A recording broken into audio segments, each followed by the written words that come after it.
အခုတလောစိတ်ကမမှန်ဘူးပေါ့နော်စိတ်မမှန်ဘူးစိတ်အတက်အကျတွေများနေတယ်တရက်ဆိုလို့ရှိရင်ကဥပမာပစ္စည်းပွားရေးကပုံမှန်ဖြစ်နေတယ်ဒါပေမဲ့ကိုအသုံးမကျဘူးလို့ခံစားရတာမျိုးဒါမှမဟုတ်လို့ရှိရင်နေထိုင်စိတ်တက်ကြတာမျိုးပြောခဏနေကြတော့လေပြန်ပြီးတော့ပြန်ကောင်းသွားပြီးတော့အဲ့လိုပေါ့နော်ဘာမှမရှိတော့မှစိတ်သက်တွေကအရန်တက်ကြွပြီးတော့အလုပ်တွေအရန်လုပ်ချင်တယ်စသဖြင့်မူအပြောင်းအလဲပေါ့နော်အဲ့လိုမူအပြောင်းလဲတွေရှိနေတယ်ဆိုဒီကလူတွေပေါ့တော့ဒီကလူတွေတော့ရှိနေတယ်ဆိုလို့ရှိရင် collective energy လေးjust လုပ်ပြီးမှဖြစ်ပါတယ် collective reading လေးပေါ့နော်ဆိုတော့ဘာဖြစ်လို့လဲဆိုတော့ကိုယ်တိုင်ကလည်းဒီလွန်ခဲ့တော့3-4 ရက်အတွင်း24 ရက်နေ့ကနေစပြီးတော့ဒီနေ့အထိခြားထဲမှာပေါ့တနေ့ပျော်လိုက်တနေ့စိတ်ကဖြစ်လိုက်လို့လဲအတက်အကျတွေအရန်များတယ်ပေါ့နော်တရက်ကပျော်ပြီးတရက်ကအရန်အလုပ်ဖြစ်တာတို့တရက်ကြတော့လေအလုပ်မဖြစ်ဘူးဆိုပြီးတော့စိတ်တက်ကြတာတော့အဲ့လိုမျိုးပေါ့နော်အနေနဲ့အရန်ဖြစ်တော့လေဆိုတော့ပုံမှန်နဲ့မတူတော့တလဲသိချင်တာနဲ့ဒီ collective reading လေးလုပ်ပေးလိုက်လည်းဖြစ်ပါတယ်အဲ့တော့ astrology သမားတွေကတော့ astrology ကြည့်လို့ရတယ် astrology နဲ့မကြည့်ချင်ဒီရဲ့တားတော့နဲ့ပဲကြည့်ချင်တဲ့အတွက်ကြောင့်မို့လို့ပေါ့နော်ဆိုတော့ဒီလေထုတွေမှာဖြစ်နေတဲ့ကိစ္စကဘာတွေဖြစ်နေတာလဲပေါ့နော်အခုလိုမျိုးဖြစ်တဲ့ကိစ္စတွေကဘာဖြစ်လို့အဲ့လိုဖြစ်နေတာလဲဆိုတာကိုတကကြည့်ပါမယ်ဖြစ်ပါတယ်ဆိုတော့ let's goကျေးဇူး the focus ဒီအရင်ကြတာเนาะ the focus ဆိုတာက astrology ပိုင်းကြည့်ရမယ်ဆိုလို့ရှိရင် Uranus နဲ့ဆိုင်တယ် Uranus ပေါ့เนาะ Uranus ဆိုတာကချစ်ချင်းပြောင်းလဲတယ်ဆိုတော့တစ်ခုဆိုလို့ရှိရင်အဲ့တစ်ခုကအချိန်မရွေးပြောင်းလဲနိုင်နေဆိုတော့ concept ပေါ့နော်ဒီလိုအယူအဆမျိုးကို the full မှာရှိတယ်ချက်ချင်းဒီ0ကနေတခုစပြီးတော့ဖြစ်သွားမယ်ဘာပဲဖြစ်နိုင်တယ်ဆိုတော့အနေအထားမျိုးကို Uranus ကဖော်ပြတာဖြစ်ပါတယ်အဲ့တော့ဒီရဲ့ Uranus ဂျိုနဲ့ပတ်သက်ပြီးတော့တခုရှိနေတယ်ပေါ့နော်ဆိုတော့နောက်ထပ်ဘာနဲ့သူနဲ့ဘာနဲ့ဆက်နေမှာ Oh my god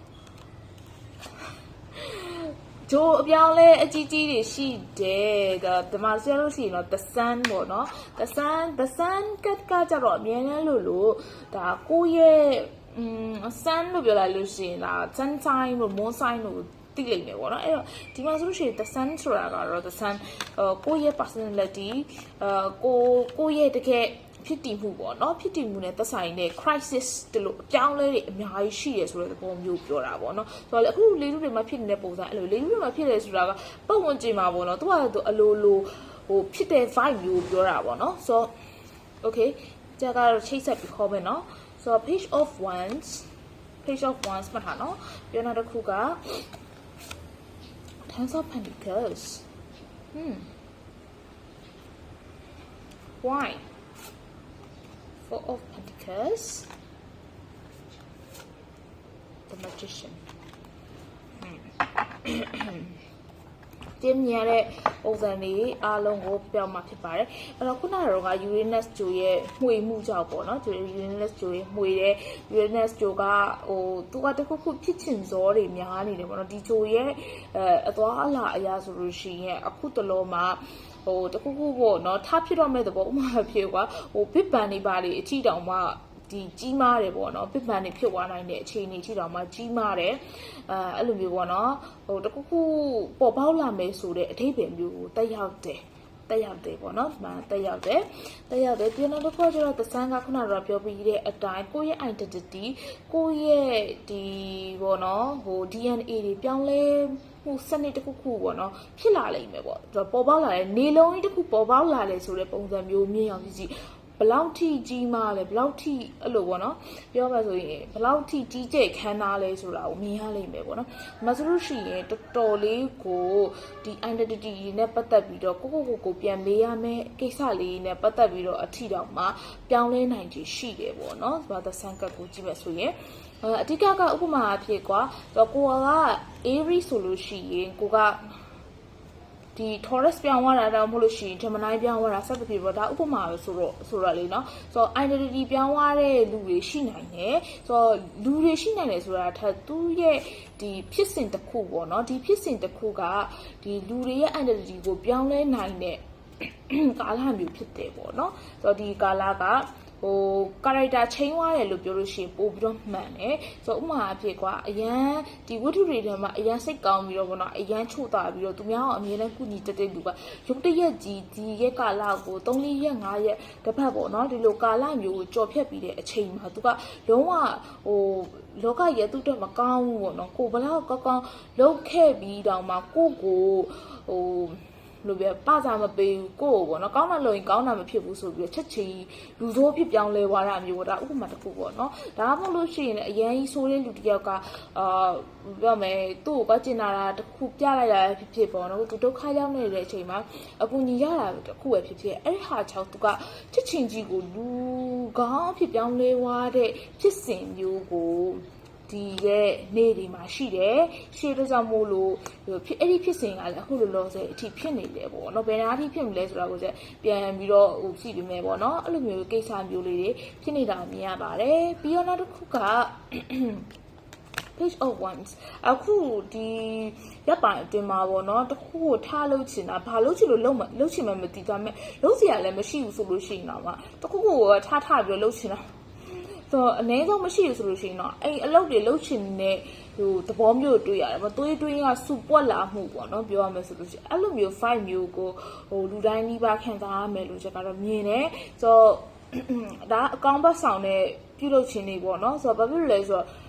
ဒီရက်ပိုင်းအတွင်းကတော်တော်လေးထူးခြားတယ်။အကြရဲ့အာယုံထဲမှာလည်းရှုပ်ရှက်တွေခတ်နေတယ်ပေါ့နော်။ဆိုတော့ရှုပ်ရှက်ခတ်နေဆိုတာတဘောကကျရဲ့အာယုံထဲမှာဒီရက်ပိုင်းအတော်အတွင်းမှာဆိုလို့ရှိရင်ပေါ့နော်ဒါတိုက်ဆိုင်နေမှုရှိရလူတွေဆိုပြောကြီးပေါ့နော်ဒီအောက်မှာဆိုတော့အခုရက်ပိုင်းအတော်တွင်းမှာအိမ်မက်တွေဆိုလို့ရှိရင်3-4ခုကိုမှတ်တယ်အဲ့လိုပေါ့နော်စကားတွေဥမာပြ message မိတ်လိုက်လို့ရှိရင်ကွာစကားလူ400-500စကားပြောတာမျိုးတွေကြားရတယ်အဲ့လိုပေါ့နော်ပြီးတော့အဲ့ထူးခြားတဲ့အရာတွေမြင်ရတာလားဘယ်လိုလဲအာယုံထဲမှာရှောက်သွားနေလားအဲ့လိုမျိုးတွေမြင်ရတယ်ပေါ့နော်ဆိုတော့ဘာဖြစ်လို့လဲဆိုတာလဲကျလဲသိချင်တယ်ပေါ့နော်ကျလဲသိချင်တယ်အဲ့တော့ဂျမီယာဘယ်လောက်ဆိုလို့ရှိရင်အားလုံးကပေါ့နော်ဒီရဲ့တလုံးမှာအရင်ထားကြွနေကြတယ်ပေါ့လှုပ်ရှားနေကြတယ်ဒီ spirit လောကပေါ့နော်မမြင်အပ်တဲ့လောကမမြင်ရတဲ့လောကကလူတွေအကောင်တွေစသဖြင့်တရားဝါတွေကလည်းသူတို့လှုပ်ရှားနေတာမျိုးအလုံးရှုံနေကြတာမျိုးတွေ့ရတယ်ပေါ့နော်ဒါအမှန်တရားပြောလို့ရှိရင်ဒီဟာတွေ့ရမယ့်အချိန်ကဂျမီယာဘယ်လောက်ဆိုရင်အရင်ဒီဇင်ဘာနဲ့ဇန်နဝါရီကူးတဲ့အချိန်မှာဖြစ်ရမှာဘာဖြစ်လို့ဒီဇန်နဝါရီအကုန်မှာဖြစ်မလဲတော့ကျတော့တိတ်မသိဇန်နဝါရီအကုန်မှာပို့ပြီးတော့တည်ထားလာတယ်ပေါ့နော်ဆိုတော့ဒီရဲ့နှစ်တွေဘာတွေပြောင်းလဲမသိ recession နောက်မှာပြန်လုပ်ပေးမယ်ဆိုတော့အခုဒီရဲ့ vibe ကိုပဲ collect လုပ်ပေးတာဖြစ်ပါတယ်ဆိုတော့ဒီ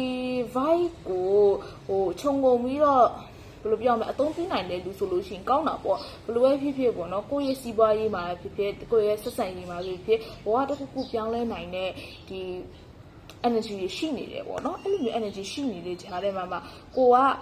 ယူသုံးနိုင်တယ်ဆိုလို့ရှိရင်တော့ကောင်းတာပေါ့နော်ဒါပေမဲ့တစ်ခုရှိတာက Uranus ရဲ့သဘောတဘာဝအရာဟိုကမတည်ငြိမ်ဘူးဆိုတဲ့သဘာဝကရှိတယ်ကိုကအဲ့လိုတစ်ခုခုလုပ်မယ်ဆိုလို့ရှိရင်ထားလုပ်လိုက်ပြီးတော့စိတ်ထဲမှာမရှိတာမကြံခဲ့တာမျိုးလဲဖြစ်နိုင်တယ်ပေါ့နော်โอเคပြီးတော့ဒီမှာဆိုလို့ရှိရင်ခုနကပြောရတဲ့ဟာတွေကိုပြန်ပြီးတော့ခြုံငုံပြီးကြည့်မယ်ဆိုလို့ရှိရင်ဒီမှာပြောရလို့ပါဆက်ပြောမယ်အာရင်းတဲ့နဲ့ပြောနေပြက်သွားဒီမှာကြည့်အောင်ဆက်ပြီးတော့ကြည့်မယ်ဆိုလို့ရှိရင်အခုဆိုလုံးမှာရုတ်တရက်ကြီးထပြီးတော့ပေါ့နော်လှုပ်ချင်တဲ့အရာလေးတွေအများကြီးတွေ့ရတယ်ထပြီးတော့လှုပ်လိုက်ရငါလှုပ်လိုက်မယ်ဆိုတဲ့ပုံစံမျိုးနေနဲ့စိတ်ထဲကနေတက်ကြွကြီးရှိနေတဲ့ project တွေရှိနေတဲ့ကိစ္စမျိုးလေးတွေတွေ့ရတယ်ပေါ့နော်ဆိုတော့ဒီရဲ့ဟာကိုမြင်ရတာပေါ့နော်လှုပ်တင်လားမလှုပ်တင်လားလို့ပြောလိုက်လို့ရှိရင်လှုပ်တာအကောင်းဆုံးပဲဘာဖြစ်လဲဆိုတော့ဒီကမှာတော်တော်များများကရာသီပေါ်တယ်ဆိုရာသီပေါ်တဲ့အသီးတွေစားတယ်ရာသီပေါ်တဲ့ဒီ festival ပေါ့နော် festival ဆိုတာကဒီပွဲတွေလုပ်တယ်ပေါ့နော်စသဖြင့်ရာသီနဲ့ဆိုင်တဲ့ပွဲတွေစသဖြင့်လုပ်တယ်ဆိုကြတဲ့ဟိုကအဲ့ဒီရာသီနဲ့ဆိုင်တဲ့ energy ကိုယူတာအဲ့ဒီ data နဲ့ဆိုင်တဲ့ဒီခံစားချက်တွေ vibe တွေကိုယူတာပေါ့နော်ဆိုတော့အဲ့ဒါနဲ့ပို့ပြီးတော့ဆင်းတယ်ပေါ့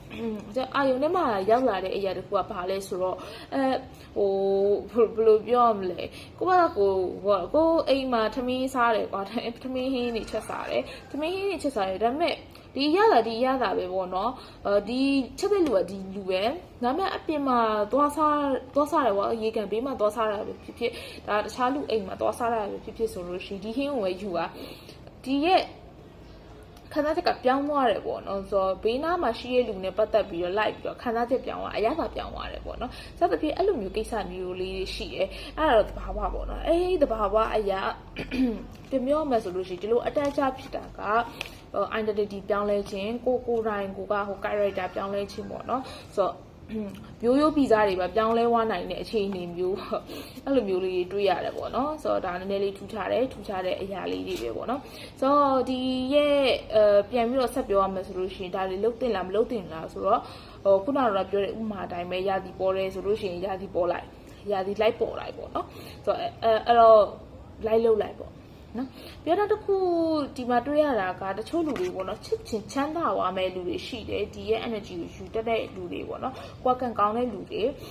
အဲ့လိုမျိုးကွာကောင်းတတ်တဲ့လူတွေဂျူပီတာကိုလည်းတွေ့တယ်နော်ဒီကက်ကဂျူပီတာကက်ဟုတ်လားမဟုတ်လားတော့ကျွန်မသိဘူးတော့ပေမဲ့ဂျူပီတာဆိုတဲ့ဂျိုကိုတွေ့တယ်ဘာဖြစ်ဆိုတော့ကန်ကောင်းခြင်းပေါ့နော် expansion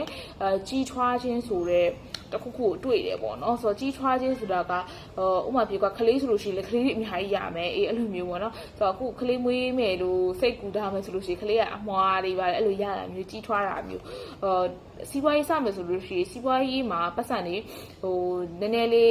ရမယ်ဆိုလို့ရှိရင်ဒီအများကြီးပွားလာတာမျိုးစသဖြင့်ပေါ့နော် investment တွေလုပ်ထားတဲ့လူတွေအကျိုးအမြတ်ရလိမ့်မယ်ဒီရဲ့ collective reading မှာပေါ့နော်ဒီရက်ပိုင်းအတွင်းမှာအဲ့လိုမျိုးလေးရလာတာမျိုးတွေ့ရတယ်အမျိုးတွေပြန်ဆုံးတာမျိုးလည်းတွေ့ရတယ်တော်တော်များများပေါ့နော်ပတ်စံနေနဲ့ပတ်သက်ပြီးဆိုလို့ရှိရင်လည်းဒါငွေကြေးနဲ့ပတ်သက်ပြီးစိတ်ချမ်းသာရမယ်ပေါ့နော်ဒီလိုမျိုးမှန်းလာတာထပ်ပို့ပြီးတော့များတဲ့ပမာဏများတဲ့အမောင့်ကိုရလိမ့်မယ်ပြီးတော့နောက်တစ်ခုကကြတော့ဒီခလေးဘာဖြစ်လို့ခဏနဲ့မြင်တယ်မသိဘူးခလေးနဲ့ပတ်သက်ပြီးတော့အကျိုးပေးတယ်ပေါ့နော်ဆိုတော့ခလေးနဲ့ပတ်သက်ပြီးတော့အလုပ်လုပ်တဲ့လူတွေမှပြေချောင်းဆရာတို့မူဂျိုဆရာတို့စသဖြင့်အဲ့လိုဆရာတွေဒီခလေးနဲ့ပတ်သက်ပြီးတော့အလုပ်လုပ်ရမယ့်လူတွေကလုပ်နေတဲ့လူတွေကပို့ပြီးတော့ပေါ့နော်ဆိုတော့ line ပေါ်မှာနာမည်ကြီးလိမ့်မယ်ပေါ့နော်အဲ့လိုပုံစံမျိုးလေးတွေတွေ့ရတယ်ကောင်းသောအစာပြုခြင်းပေါ့နော်ပြီးတော့တစ်ခုကကြတော့မြင်ရသလောက်ဆိုလို့ရှိရင်ဒီရဲ့ magician ကအရာကိုကဒီတခုခု manifestation လုပ်မယ်ဆိုလို့ရှိရင်အရန်ကောင်းတဲ့ကာလမျိုးဖြစ်တယ်ဆိုတော့တခုခုကိုဒီတိုက်တဲ့ဆုတောင်းကဘာဆုပဲဖြစ်ဖြစ်တို့လိုရတရားတွေလုပ်မယ်ရတရားတွေခြေတယ်တခုခုပေါ့နော်အစီရင်တွေလုပ်မယ်ဆိုလို့ရှိရင်တော်အားကောင်းတဲ့နှက်ခတ်မှာရှိတယ်ပေါ့နော်နှက်ခတ်မှာရှိတယ်ဒါပေမဲ့ရက်လီရောနေရွေးရမယ်ဒီရက်ပိုင်းအတွင်းမှာဥပမာပြပါတောက်ကြနေဆိုလို့ရှိရင်ဒါအချစ်ရည်နဲ့သက်ဆိုင်တဲ့အရာလေးတွေလုပ်လို့ကောင်းတယ်ပေါ့နော်ဆိုတော့တနင်္ဂနွေနေ့ဆိုလို့ရှိရင်လည်းအောင်မြင်ရေးနဲ့ပတ်သက်တာမျိုးတွေလုပ်လို့ကောင်းပါတယ်ဆိုတော့လိုကွာတခုခုဖန်တီးမယ်ကွာတခုခုလုပ်မယ်ဆိုလို့ရှိရင်အောင်မြင်မဲ့ကာလဖြစ်တဲ့အတွက်ကြောင့်မို့လို့တခုမဟုတ်တခုဖန်တီးစေချင်တယ်ပေါ့နော်တက်ဆိုလို့ရှိရင်လည်းအခုတလောဒီလိုဗီဒီယိုတွေအရင်တင်ချင်တဲ့စိတ်မျိုးတခုမတခုတင်ချင်တဲ့စိတ်မျိုးပေါ့နော်ဆိုနာမည်ကြီးချင်တဲ့စိတ်မျိုးဒါရိုးသားပြောမယ်ဆိုနာမည်ကြီးချင်တဲ့စိတ်မျိုးအရန်ရပြင်းထန်ကြားလာတယ်ပေါ့နော်ပြီးတော့တစ်ခုကကျတော့ဒီ Four of Pentacles အရာဆိုလို့ရှိရင်သူကဘယ်လိုပြောမလဲတချို့လူတွေဆိုလို့ရှိရင်တော့ငွေရင်းနှီးတဲ့အပိုင်းမှာပေါ့နော်ဆိုတော့ငွေစုဆောင်တဲ့အပိုင်းမှာပို့ပြီးတော့အလုပ်ဖြစ်တယ်ပေါ့နော်ငွေရင်းနှီးမှုထက်စုဆောင်မှုကတော့ပြောင်းမြန်ပေါ့စုဆောင်မှုနဲ့ရင်းနှီးမှုကအမှန်တိုင်းပြောရမယ်ဆိုပြောင်းမြန်ပေါ့နော် budgeting ဆိုပေမဲ့သူကစုရရှိရစုရင်းရရှိရရင်အဲ့လိုမျိုးပေါ့နော်ရတဲ့ဝင်ငွေကိုသူကစုထားရတဲ့ကိစ္စနဲ့ပတ်သက်ပြီးတော့အကျိုးမြတ်ရမယ်ဥပမာဖြစ်ရွှေစုထားတဲ့လူတွေရွှေပြန်ရောင်းမယ်ဆိုလို့ရှိရင်ပိုရတဘောတည်ရဟုတ်လားအဲ့လိုပုံစံမျိုးပေါ့နော်ရင်းနှီးခဲ့ထားတဲ့ဟာတွေကပို့ပြီးတော့အကျိုးအမြတ်ရလိမ့်မယ်ပေါ့နော်အကျိုးအမြတ်ရလိမ့်မယ်ဥပမာပြအိမ်စုလာတဲ့လူတွေဆိုလို့ရှိရင်အိမ်ဝယ်ထားတဲ့ခြံဝယ်ထားတဲ့ပိုင်ဆိုင်မှုနဲ့ပတ်သက်တာကိုတော်တော်များမြင်နေပေါ့နော်โอเคပိုင်ဆိုင်မှုနဲ့ပတ်သက်တာတွေတော်တော်အကျိုးပေးမယ်လို့မြင်တယ်โอเคအဲ့ဆိုလို့ရှိရင်လုံးเสียရှိတာတွေလုံနိုင်မယ်လို့မျှော်လင့်နေပေါ့နော်ဒီရဲ့ collective reading လေးကိုကြည့်ပြီးတော့ပေါ့နော်ဆိုကိုကဘာတွေလုပ်မယ်အနာဂတ်မှာဘာတွေအတွက်စဉ်းစားထားလဲကြိုးပြီးတော့လုပ်ဖို့စီစဉ်ထားလဲပေါ့နော်အဲ့လိုစီစဉ်ထားတဲ့ဟာတွေမှန်သမျှကအောင်မြင်လိမ့်မယ်ဆိုတာကိုလည်းမြင်ရပါတယ်ဆိုတော့ဒီလိုမျိုးအောင်မြင်တဲ့ရက်ကဘယ်နည်းနဲ့အထိလဲဆိုတာတစ်ချက်လောက်ကြည့်ပြီးမှဖြစ်ပါတယ